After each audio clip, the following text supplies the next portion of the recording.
Hello and welcome to a very special edition of Young Turks. I'm Shireen Bhan. The show travelled down under this week to cover Microsoft's Imagine Cup 2012. It is the world's premier student technology competition where students use their imagination and passion to create technology solutions that help solve real-world problems.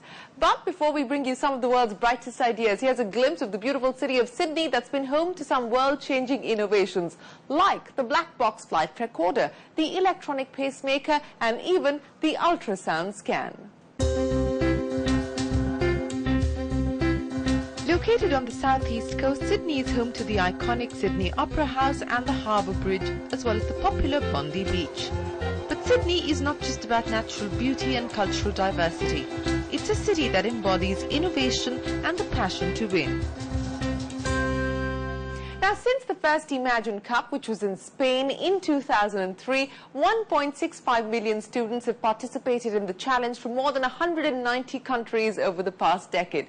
Shruti brings us all the action from Sydney from the Imagine Cup 2012.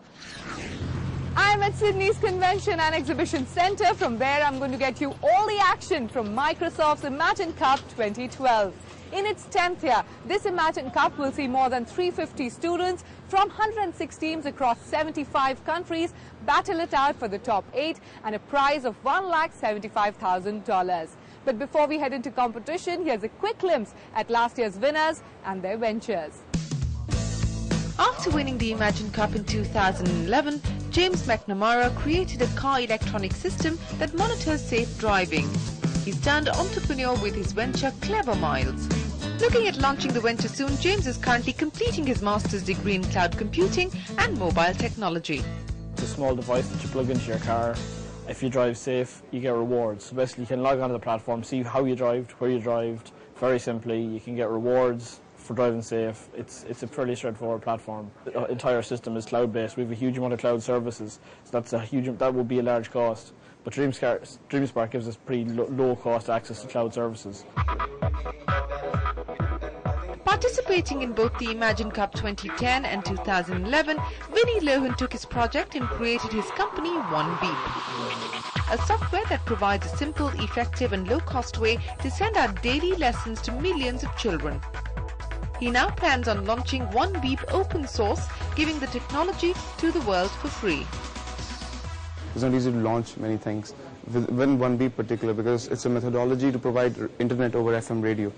And for all those internet frequencies, you need government approval, this, that. So I've just decided to launch the product open source, give the technology away. Same with OneBuzz. We actually got to pitch the OneBuzz project to Bill Gates Foundation last year in Seattle in April.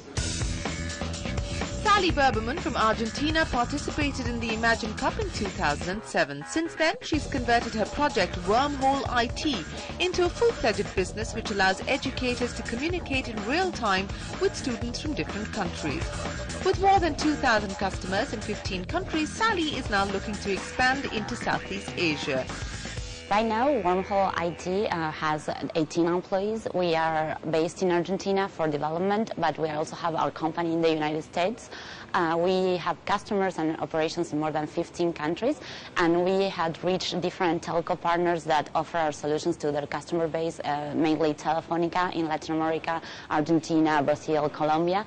We have above $1 million in revenue for this year with a very healthy earnings. Well, those were last year's winners, and it's now time for some real action. The competition has just begun here at the Bayside, and there are 72 teams battling it out in the first category, the software design.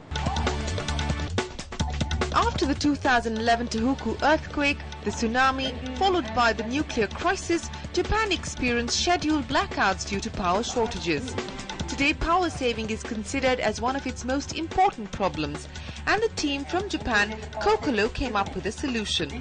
All Lights. Based on visible light communication, All Lights is an intelligent power-saving solution based on LED lights. It's a new kind of communication technology using visible rays. By using that, we are able to transfer data using the lights that we can see, that we use in everyday life. So through that, we built a system that can communicate with our all lights controller, and at each LED lamps we attach a light sensor so that it can get the brightness levels of the surrounding area and sends the data to the controller for processing. Not just problems that they faced in their home country, students also came up with environmentally sustainable solutions for the world. The Let It Be team from Korea designed a beehive monitoring system to save bees in order to further save more than 100 agricultural crops that will otherwise fail to pollinate. More than 40 million people suffer from hearing and speech impairments. Quad Squad, the team from Ukraine, developed Enable Talk to solve the language barrier between sign language users and the rest of the world. A smartphone and a pair of special sensory gloves is all that is needed. We do this through our gloves and through the application on our mobile device. And the gloves, they capture the hand movements, and our application recognizes that movement and transforms into voice. So basically we are trying to help people who cannot communicate normally. And amongst the 72 teams, we had Team India to cheer for as well.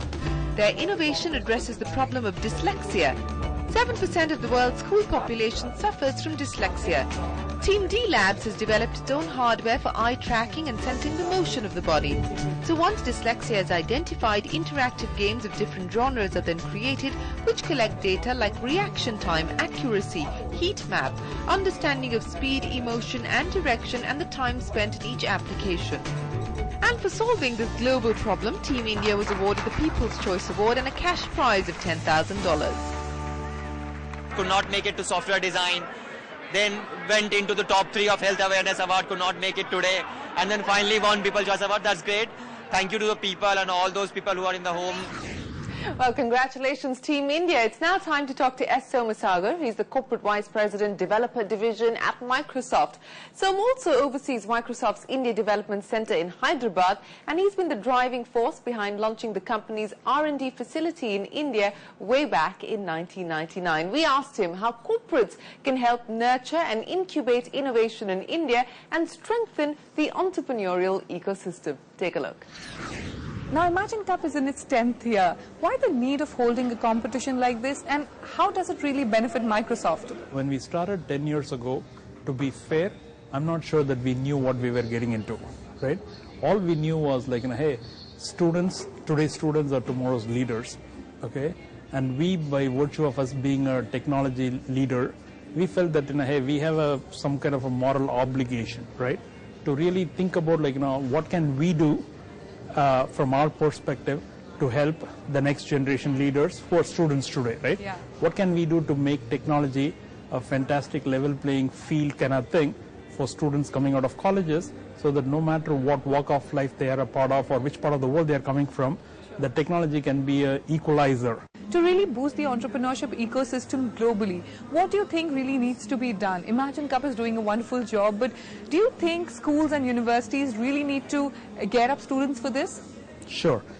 In some sense, the first step is recognizing that entrepreneurship is the key to growth, economic growth in any part of the world. The second thing is hey, the state, meaning when I say the state, the government, the industry, right? They all need to figure out how do we create an environment where we let entrepreneurship flourish. There is a number of things that you need to do to help nourish and nurture those people and help them go from 0 to 10 to 100 to 1,000 kind of thing. And that's where hey, industry companies like Microsoft can help, yeah. Governments can help. We need to invest in the infrastructure to be able to encourage these people to do that. Tell us about the Microsoft future plans with India and the Imagine Cup. First of all, Microsoft is extremely excited about India for a couple different reasons. Okay, one is, first and foremost, the talent base in India is sort of huge, and it's only getting bigger and bigger and more qualified every year that goes by. The second thing is, because we got a strong ecosystem of what I call, IT-enabled service providers in India. So we got a very, very strong SI ecosystem, or a sort of a service provider ecosystem in India, and so that's very exciting for Microsoft to figure out how we can effectively partner with them, right? The third thing is, because the number of startups and the number of developers that are growing up in India, hey, the next application or the next set of great killer applications for the world could come from India. How do we tap into that developer ecosystem? Now, from an Imagine Cup perspective, the thing I always say is hey, if you believe that 1/6 of the world's population is in India, do I really see 1/6 of Imagine Cup finalists from India? No. Why not? Right? And so, what do we do? Because, it is not because, the Indian student is any less talented or more talented than anybody else, right? But there is something that we need to do to figure out, that we truly tap into the sort of the potential that we have among the Indian students, spread out across the various colleges in the various states kind of thing, and give them the opportunity to really showcase their talent and creativity. And I think there is more work that we all can do to get there. Well, you're absolutely right, Som. Indian students are not limited by their imagination. They're let down by poor infrastructure and the lack of encouragement. Hopefully, India will emerge as a hotbed for innovation if the government, our academic institutions and our corporate sector partner with each other to support imagination and innovation. On that note, it's time for a break. Stay tuned for more action from the Imagine Cup 2012.